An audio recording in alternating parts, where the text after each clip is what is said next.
Njerëzit e verbër tashmë mund të shohin. Miliarderi Elon Musk ka zbuluar se kompania e tij Neuralink është gati të testojë implantin revolucionar Blind Sight, i cili synon t'u rikthejë shikimin personave që kanë humbur syt ose kanë lindur të verbër.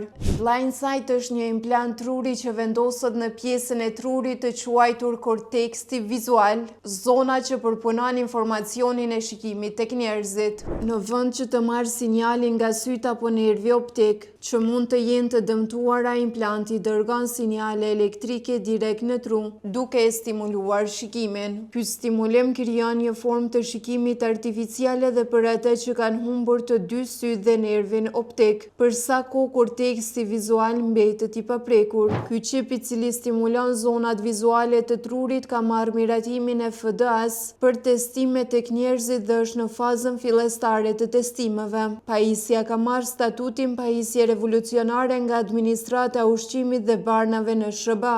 Musk gjithashtu deklaroi se pajisja është testuar me sukses tek majmunët prej vitesh, pa pasoja negative shëndetësore. Elon Musk gjithashtu ka shprehur besim të fortë se Blind Sight do të jetë funksional tek njerëzit që në fund të vitit 2025, duke e quajtur një hap ku teknologjia jep njeriut aftësi të reja për te i kufive natyror.